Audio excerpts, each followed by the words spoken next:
Il ne faut pas oublier que Dieu se trouve dans sa parole. Chaque miracle, chaque événement, la foi, la base de la foi et des miracles, c'est dans la parole de Dieu. Lisons-la. Bonjour.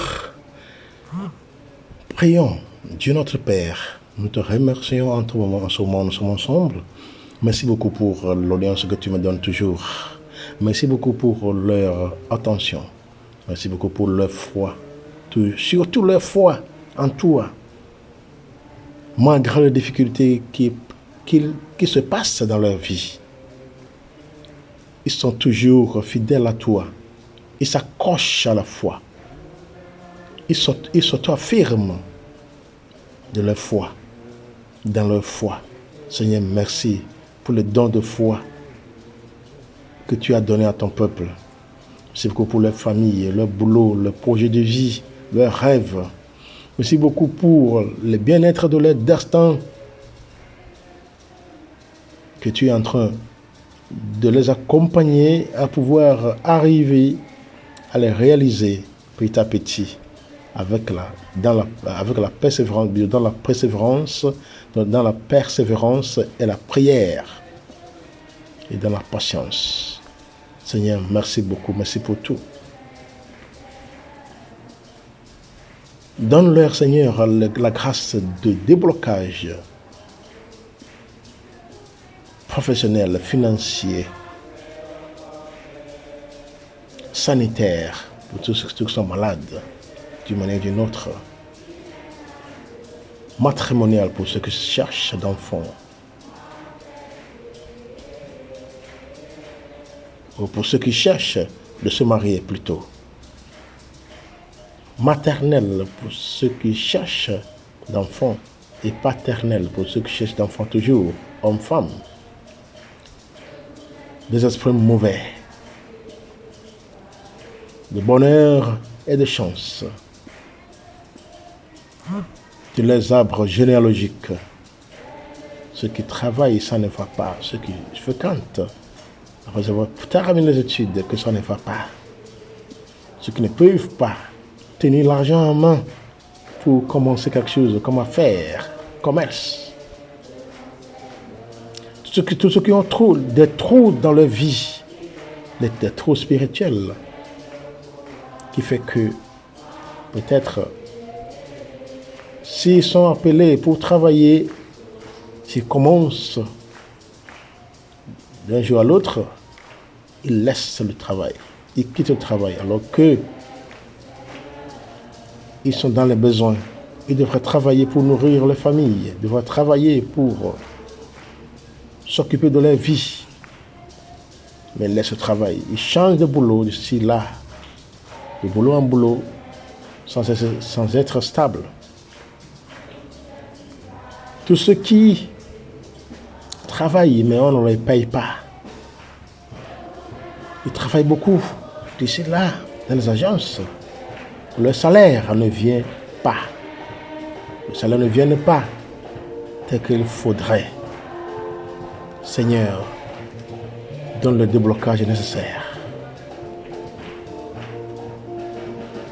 Et tous les cas de ceux qui sont ligotés démoniaquement, déchaîne, Seigneur.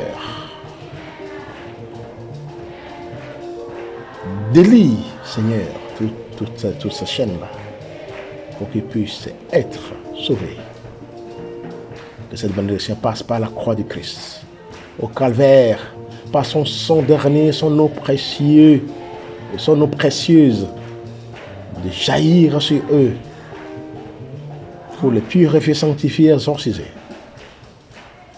pour les délivrer, transformer, pour les bénir, pour les guérir, pour les exorciser, pour les protéger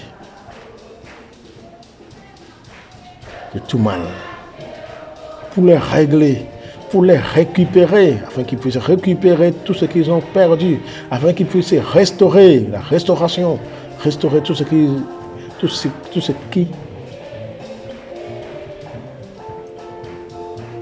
est perdu dans leur vie.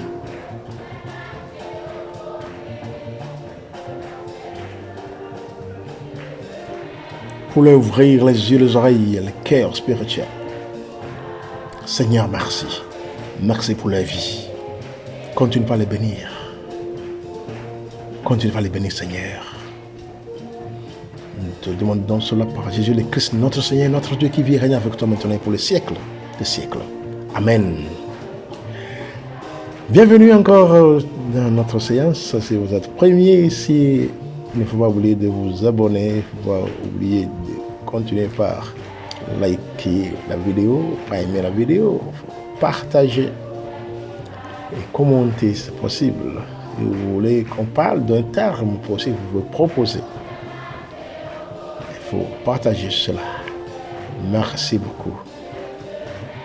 Le thème que nous allons parler aujourd'hui, c'est sur la parole de Dieu. Nous savons que la parole de Dieu, c'est la Bible. La Bible, c'est la parole de Dieu. À l'époque, on parlait de la Bible. C'est quoi la Bible? On dit que la Bible, c'est la parole de Dieu dans les paroles humaines. La parole de Dieu dans les paroles humaines. À l'époque, dans les années théologiques, je suis bien rappelé, on parlait de ça. Et vous savez, vous allez parler de la Bible comme la parole de Dieu dans les paroles humaines. Et toute la Bible est une communication entre Dieu et son peuple. Mais tout cela se vit au fur et à mesure qu'on vit dans cette vie. Et c'est au terrain que les gens vont découvrir c'est quoi même la parole de Dieu. La Bible, la parole de Dieu, c'est quoi? Et cette parole de Dieu doit être écoutée, célébrée et méditée. Et si le temps est là, et on va parler de la parole de Dieu. C'est quoi la parole de Dieu? Comment se nourrir de la parole de Dieu et les bienfaits de la parole de Dieu. Si le temps n'est pas là, on voit que la vidéo est trop longue, on va couper, on va faire seulement la parole de Dieu et puis les autres vont venir en séance avec différentes vidéos. Donc, c'est quoi la parole de Dieu? La parole de Dieu est le contenu de la révélation divine. Ouais. Elle s'exprime en premier lieu par l'écriture qui comprend l'Ancien et le Nouveau Testament. Elle est écrite sous l'inspiration de l'Esprit Saint.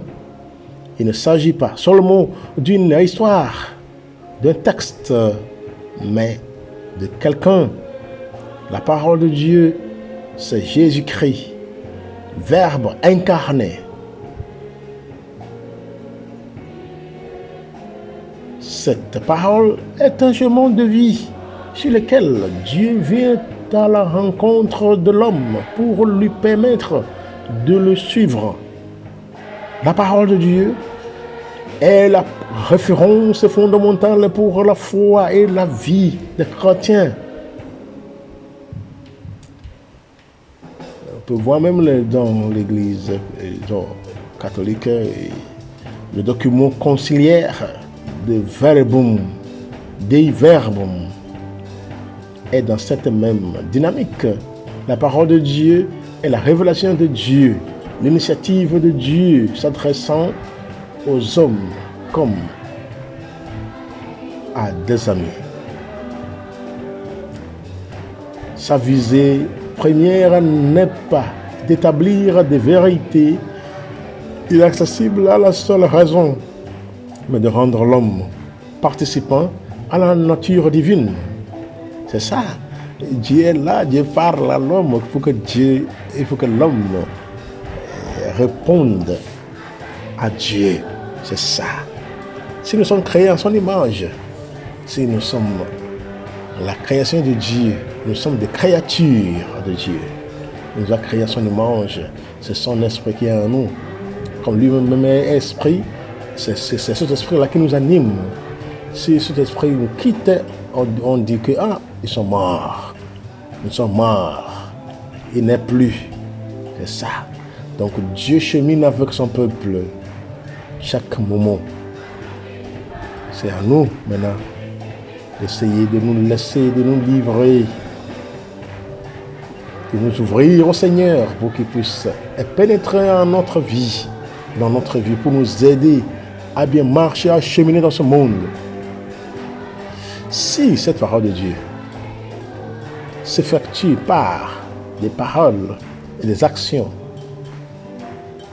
on ne doit pas oublier qu'elle est d'abord une rencontre personnelle dont le point culminant est le Christ, à la fois le médiateur et la plénitude de toute la révélation en qui Dieu se communique lui-même.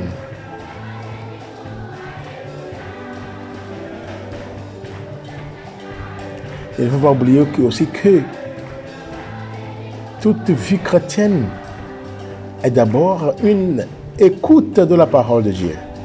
Si on n'écoute pas la parole de Dieu, on n'est pas là. Bon, on a beaucoup d'églises dans le monde. Et chaque église a la Bible. Chaque église a la Bible. Et cette Bible est traduite en plusieurs langues. En 2009, je me suis rappelé qu'on parlait que la Bible était traduite en plus de 2000 langues. En plus de 2000 langues. Ça veut dire dans les dialectes.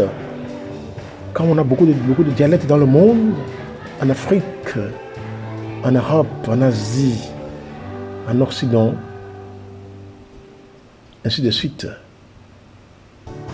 Vous voyez, donc on a beaucoup de langues dans le monde. Donc la Bible est traduite dans toutes ces langues-là pour que le peuple puisse écouter et comprendre ce que Dieu veut nous dire, ce que Dieu veut leur dire.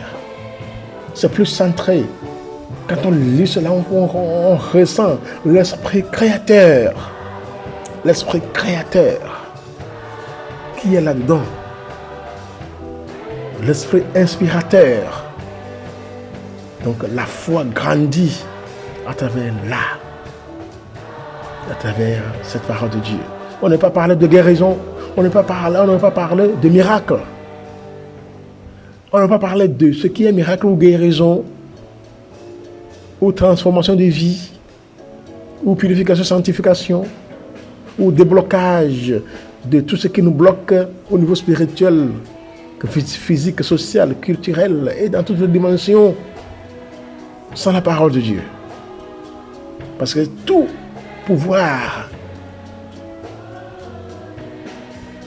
toute puissance vient de la parole de Dieu, qui doit être toujours écoutée, méditée et célébrée.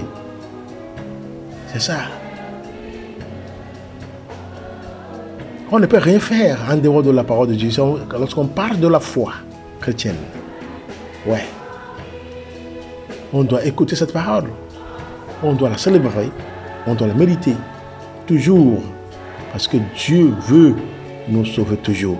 Mais sans notre participation, ça ne va pas aller.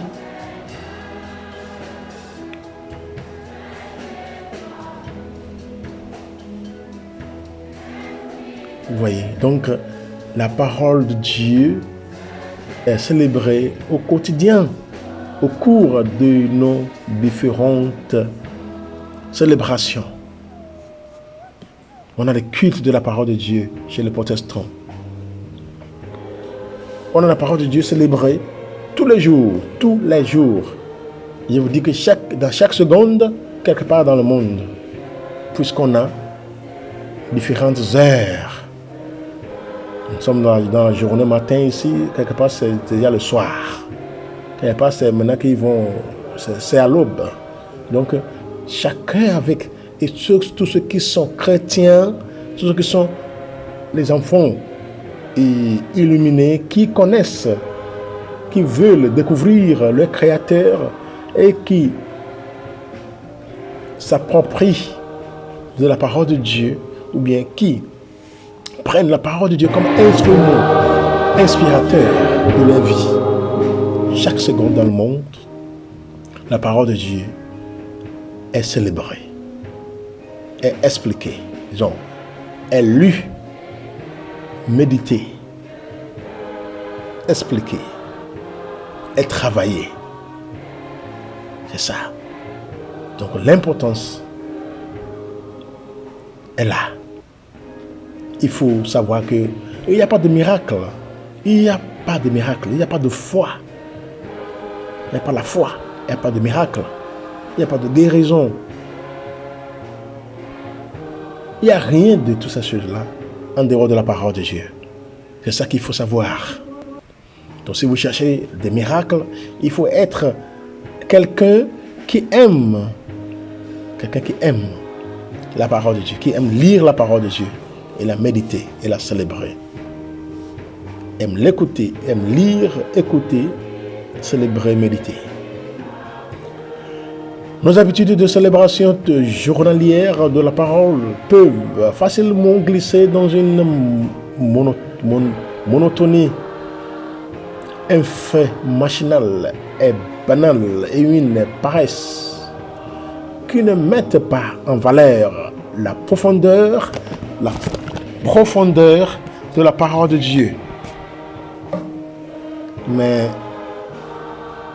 en instituant le dimanche de la parole de Dieu, même disons dans l'église catholique, et par exemple quand le Saint-Père avait demandé, il demande qu'on s'arrête devant cette grâce qu'elle est pour nous.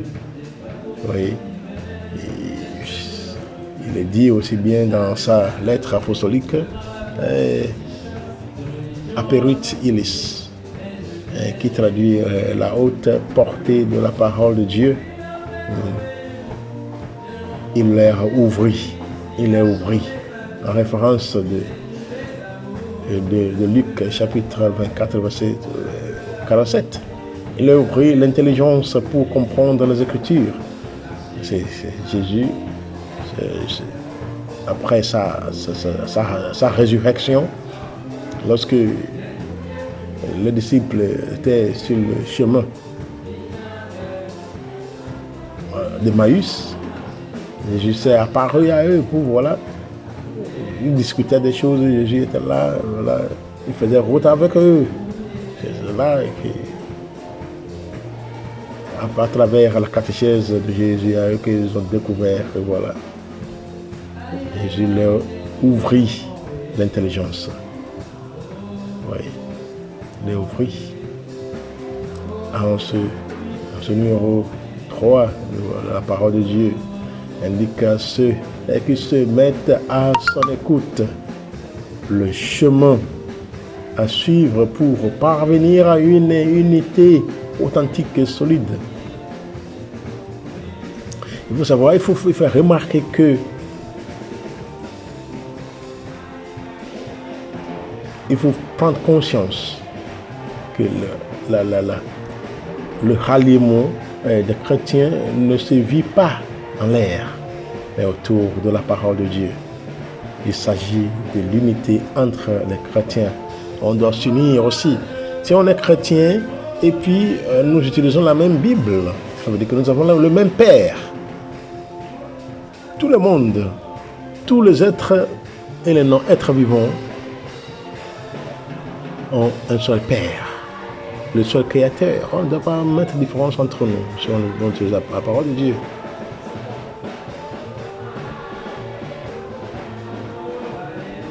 Nous devons repenser la place que doit avoir la parole de Dieu dans notre vie de foi.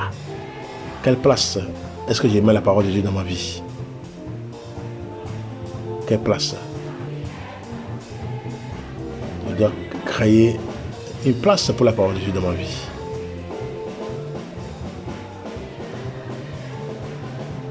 On doit consacrer. On doit chercher même à consacrer le jour.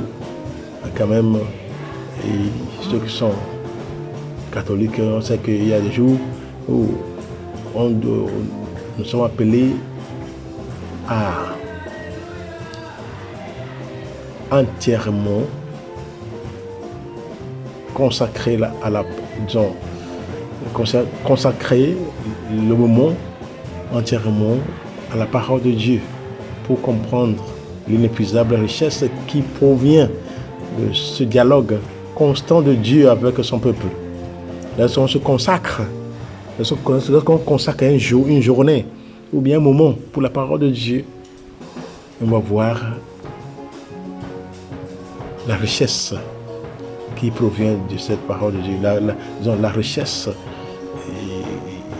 qui provient de ce dialogue constant de Dieu avec son peuple. Donc, dans la parole de Dieu, Dieu communique avec son peuple, toujours.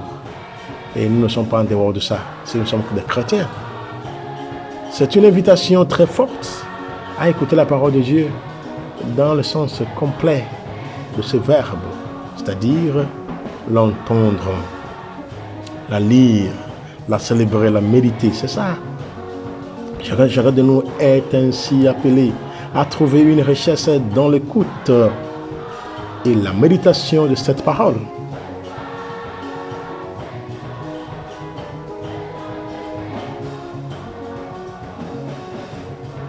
Et que toute créature inspirée de Dieu est utile pour enseigner, réfuter, redresser, former à la justice, afin que l'homme de Dieu se trouve accompli, équipé pour toute œuvre bonne.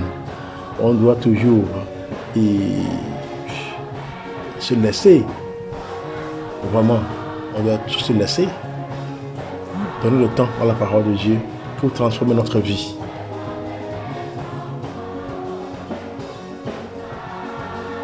Et cette parole de Dieu, on peut continuer.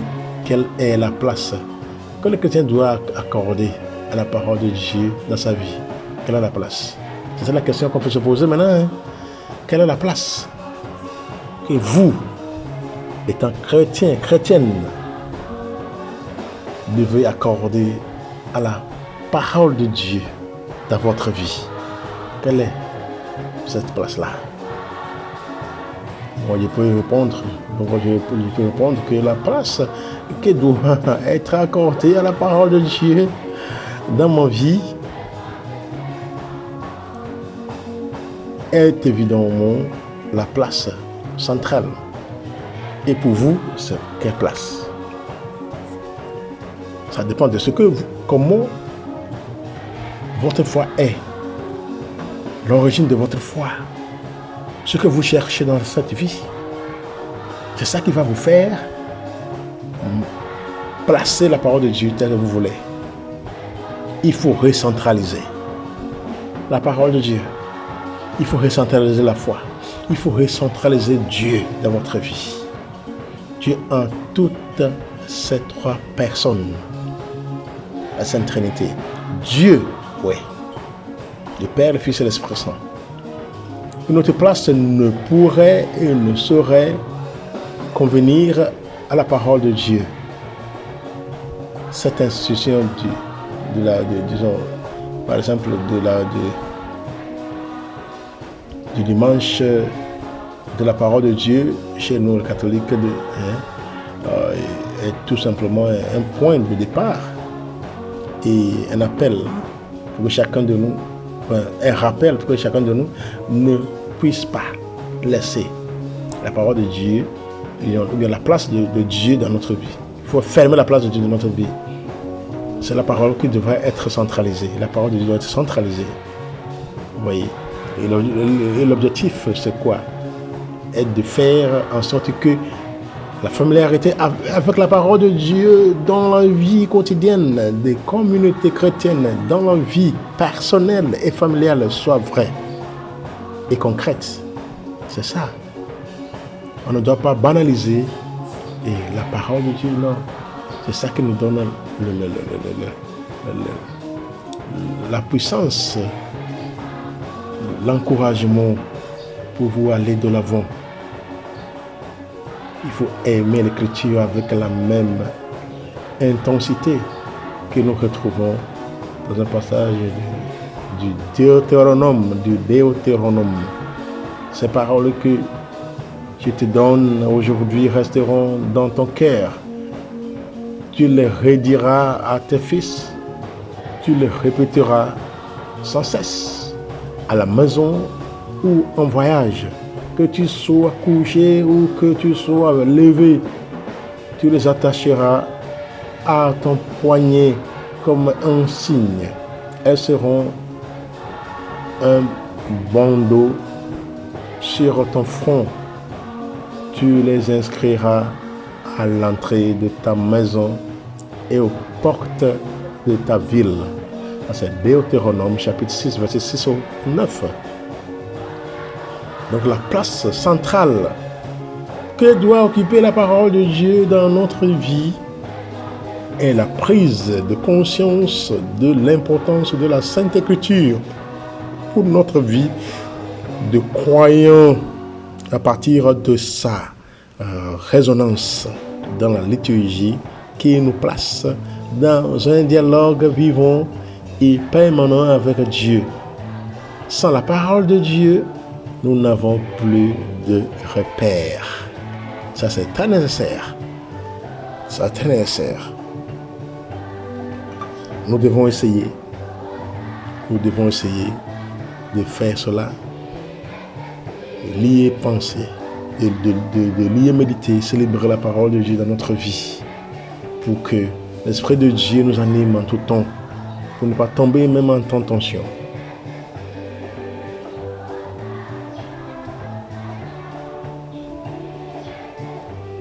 Est-ce qu'on peut dire que, donc, disons, on n'est pas dit, bon, je n'ai pas parlé d'un seul peuple, disons que le peuple africain, pensez-vous qu'aujourd'hui, les chrétiens, disons, africains, européens, et asiatiques, et américains, ou bien sud-américains, ainsi de suite, on peut citer toutes les tribus du monde, continent ou pas continent du monde, a-t-il une grande connaissance de la parole de Dieu? Est-ce qu'on me dit que moi j'ai la connaissance, une grande connaissance de la parole de Dieu? Est-ce qu'on peut dire que vous avez, donc moi, est-ce que j'ai la connaissance? J'ai une grande connaissance de la parole de Dieu? Chacun se pose cette question-là. Oui, il veut qu'on se pose cette question-là. Ai-je une grande connaissance de la parole de Dieu? C'est ça que la Bible on doit se poser. Parler ici du chrétien, que ce soit africain, que ce soit asiatique ou quoi, ou d'où, de n'importe quel continent, est bien délicat, car comme dans tout le continent, il y a des chrétiens qui ont une grande connaissance de la parole de Dieu et certains qui n'ont qu'une simple approche. Oui, en tenant de donner une réponse à votre réponse, je dirais qu'aujourd'hui, le chrétien africain ou asiatique ou américain a une connaissance plus ou moins variée de la parole de Dieu. Ce n'est pas tout le monde, dans tout le continent. C'est pour ça qu'on ne veut pas se figer sur un seul continent, bien sur un seul peuple. L'Alliance, et même l'Alliance biblique internationale et les alliances bibliques par pays, s'attellent même à promouvoir la parole de Dieu dans leur triple dimension. Traduction, promotion, diffusion de la parole de Dieu. Et on constate même un certain engouement autour de la parole de Dieu. Mais quant à la grande connaissance, je ne saurais m'y hasarder puisqu'elle constitue à cette étape une action personnelle et individuelle, même si impulsée par les communautés chrétiennes. Je puis dire simplement que le chrétien africain ou asiatique ou quoi que ce soit aujourd'hui, de n'importe quel continent, sent le besoin de se rapprocher de la parole de Dieu pour que son histoire soit vécue avec le chemin que lui offre cette parole de Dieu. C'est un saint désir en toute objectivité. Je ne saurais parler clairement de grande connaissance. Le terme rapprochement m'a l'air plus approprié. Vous voyez, avoir connaissance de la parole de Dieu, c'est individuel, toujours. Ce n'est pas une chose à généraliser. Avoir connaissance de la parole de Dieu n'est pas seulement lire la parole de Dieu. Ce n'est pas seulement que je connais Dieu la parole. Non, Dieu a dit ça, non. C'est toujours lire c'est toujours la lire, la méditer, la célébrer, la pratiquer, c'est ça. C'est ça.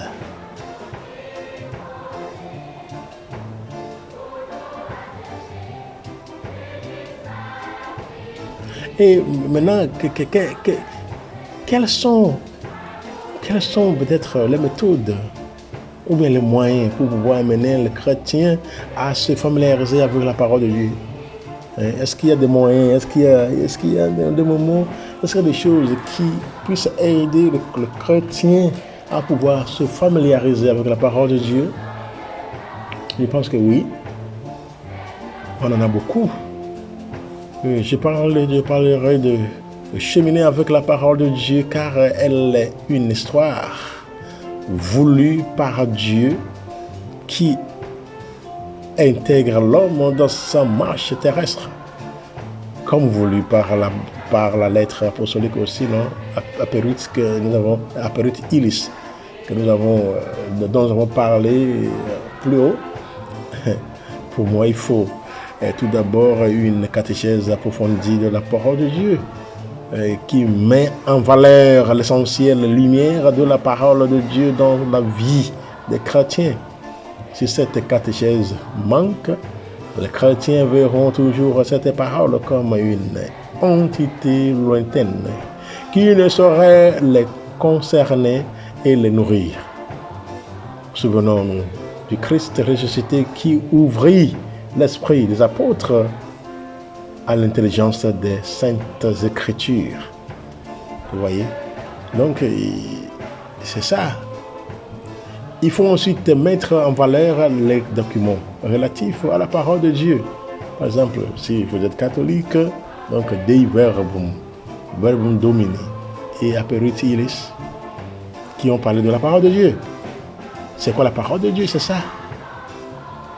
La plupart de nos chrétiens semblent bien loin de ces documents qu'ils ne connaissent pas et donc ne seraient exploités pour un rapprochement adéquat de la parole de Dieu, pour cheminer avec la parole de Dieu.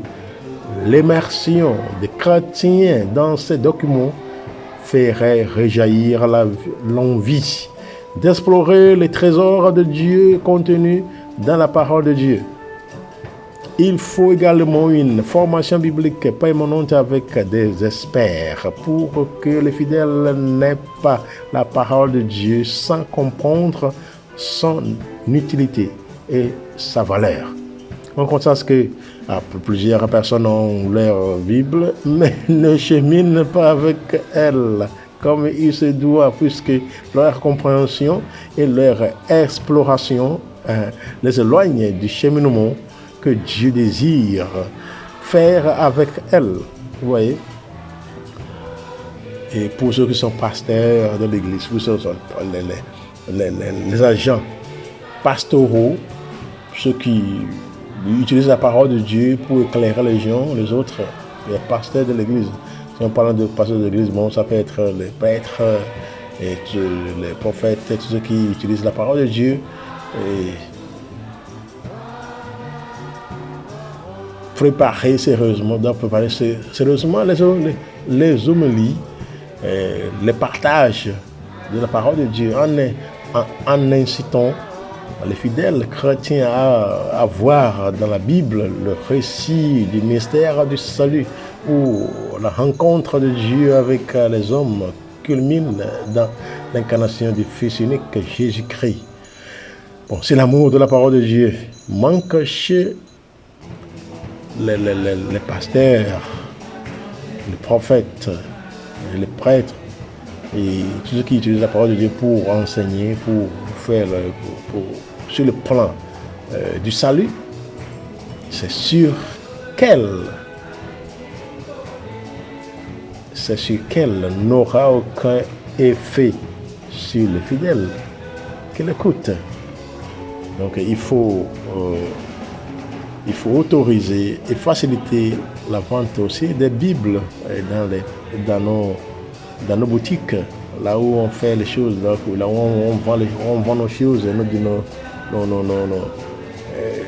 ces objets, bien ces instruments de foi pour que les gens puissent avoir l'accès facile à en acheter pour soi-même. Vous voyez? Donc c'est ça et que nous avons écouté maintenant la parole de Dieu et ce qu'elle contient pour notre vie. Et c'est très nécessaire. Et on doit mettre la parole de Dieu à tout coup d'être une chose nécessaire dans notre vie. On ne doit pas la lâcher. On doit toujours chercher Dieu dans sa parole. On doit chercher Dieu dans sa parole. C'est très nécessaire. Si on ne lit pas la parole de Dieu, si on ne la médite pas, si on ne la célèbre pas, ce serait difficile pour nous. Donc nous sommes appelés à pouvoir lire, à pouvoir travailler avec la parole de Dieu. C'est très nécessaire. Si on veut augmenter notre foi, c'est ça. Et ne pas écouter la parole de Dieu, c'est désobéir. C'est désobéir. Disons, c'est la dernière partie qu'on va voir rapidement ici avant de clôturer cette partie de cette séance. Ne pas écouter la parole de Dieu, c'est désobéir. Donc ceux qui n'écoutent pas la parole de Dieu, c'est désobéir. C'est désobéissant. Mais que se passe-t-il lorsqu'on n'écoute plus la parole de Dieu? Lorsqu'on ne s'en nourrit pas, lorsqu'on ne s'en nourrit plus, regardons l'écriture. Voyons, Adam et Ève se nourrissaient de la parole de Dieu jusqu'au jour où, trompés par le serpent, ils ont goûté à une autre nourriture. Ils ont désobéi à la parole de Dieu. Ils ont tout perdu. Par son serviteur Moïse, Dieu est venu à la rencontre de son peuple et lui a de nouveau adressé la parole. Écoute Israël, Deutéronome 6, verset 4. Tant que le peuple écoute, Dieu le nourrit. Mais bien souvent, il se détourne, il refuse d'écouter, il désobéit et bien vite il dépérit. Dieu alors en tire la leçon que Jésus citera dans son combat contre Satan au désert, combat spirituel de Jésus. Le Seigneur t'a fait passer par la pauvreté, il t'a fait sentir la faim et il t'a donné à manger la manne pour que tu saches que l'homme ne vit pas seulement de pain, mais de tout ce qui vient de la bouche du Seigneur. Deutéronome chapitre 8, verset 3. Et on peut voir ça aussi en Matthieu 4, 4 et Luc 4, 4. Voyons que Goliath se nourrissait bien. David, pétri de la parole de Dieu, ne nourrissait mieux. Il n'a fait qu'une bouchée du géant philistin. Le jeune Daniel refusa de se compromettre en mangeant le mets du roi Nabuchodonosor. Il préféra obéir à la parole de Dieu qui le nourrit.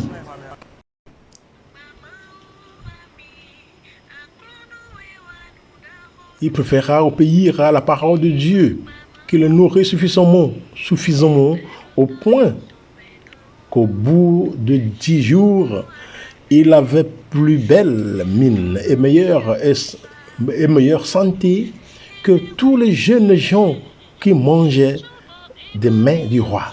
Ça, c'est Daniel chapitre 1, verset 15. Vous voyez, donc nous parlions du jeune Daniel qui refusa de se compromettre en mangeant le mets du roi Nabuchodonosor.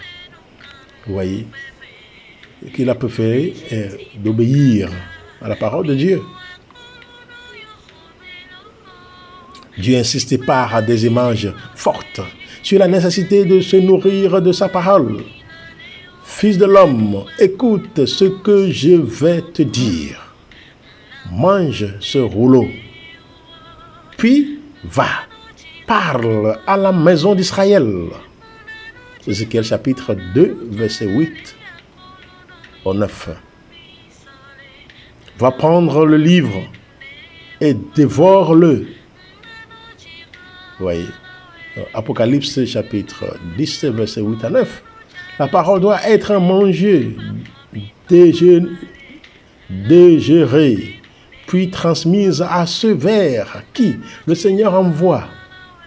Debout, fils de l'homme, va vers la maison d'Israël et dis-lui mes paroles. Ézéchiel 3, verset 4.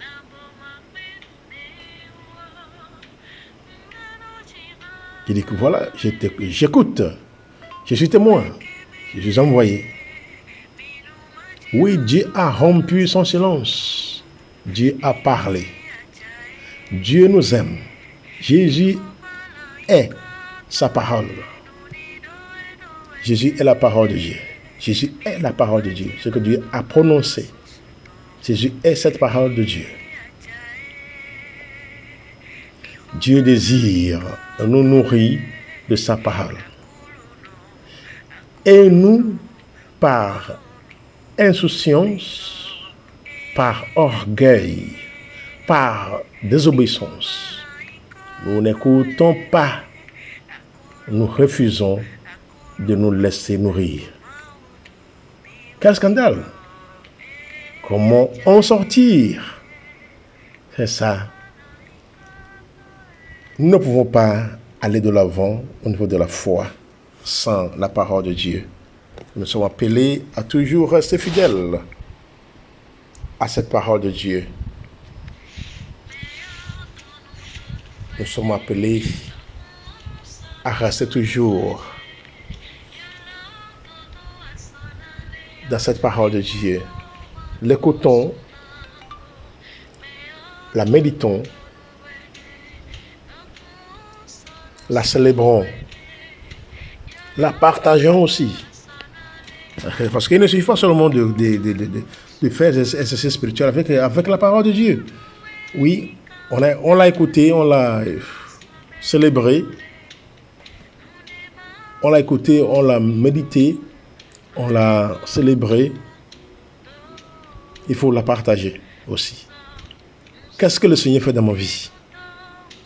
Ce que le Seigneur fait dans ma vie, je dois montrer cela aussi dans la vie des autres. Ce que le Seigneur m'a révélé, ce n'est pas pour moi seul, mais c'est pour les autres. C'est pour mon entourage. Tout ce que le Seigneur me donne dans ma prière, les illuminations, le courage, les visions sur le monde. Lorsque je suis bien, tout le monde autour de moi sera bien aussi, n'est-ce pas? C'est ça. Lorsque je suis bien portant, tout le monde autour de moi devrait être, parce que lorsque je suis dans la joie, tout le monde est dans la joie. Mais lorsque je souffre, chacun vient en moi pour me poser la question. Mon frère, ça va? Ma soeur, ça va bien? Est-ce que ça va bien? Est-ce que ça va bien chez vous là? C'est comme si aujourd'hui vous êtes triste. Qu'est-ce qu'il y a? Qu'est-ce qui s'est passé? Mais qu'est-ce qui se passe? Là, vous va bien dormir? Ainsi de suite.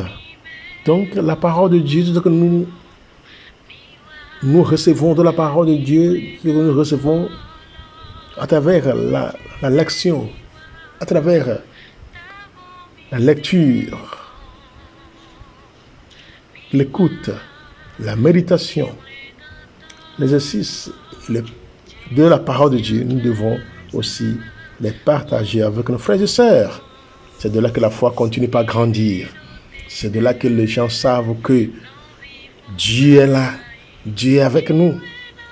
Il n'abandonne jamais son peuple. Il marche toujours avec son peuple. Dieu continue en marche avec nous. Dans toutes nos souffrances, dans toutes nos difficultés, Dieu est toujours à nos côtés. Ce n'est pas qu'il dort. Dieu ne dort pas. Il nous voit. Il est avec nous lorsque nous passons par des difficultés. Comme il avait fait dans la vie du peuple d'Israël. Comme il avait fait dans la vie de Jésus. Il était là avec Jésus lorsque Jésus était crucifié. Donc ne pensons pas que Dieu n'est pas là avec nous. Mais Dieu est là avec nous. Il est toujours avec nous. C'est en partageant ce que Dieu a fait pour nous. C'est en témoignant ce que Dieu a fait pour nous que la foi grandisse. Oui, on ne peut pas rester bouche bée lorsque le Seigneur nous fait quelque chose. Dieu nous aide. Dieu nous fait tel et tel et tel. On ne doit pas rester bouche bée là-dessus. Ce que Dieu a fait pour moi, je dois le partager avec les autres. Comme ça, les gens voient la bonté du Seigneur. La bonté du Seigneur se voit, s'incarne dans ma vie. De ma vie, ça peut aussi faire pour vous, pour les autres. C'est pour ça que nous sommes appelés à pouvoir partager la parole de Dieu en tout temps. C'est pour ça que nous sommes appelés à partager ce que le Seigneur fait pour nous, ce que le Seigneur fait pour nous de jour en jour. Que le Seigneur continue par nous bénir. Qu'il nous donne sa grâce à pouvoir aimer la lection, disons la lecture, l'écoute, la méditation, la célébration et le partage de sa parole, afin que nous puissions nous sauver et gagner beaucoup d'âmes pour son royaume. Merci beaucoup. Que Dieu vous bénisse. Amen. Shalom.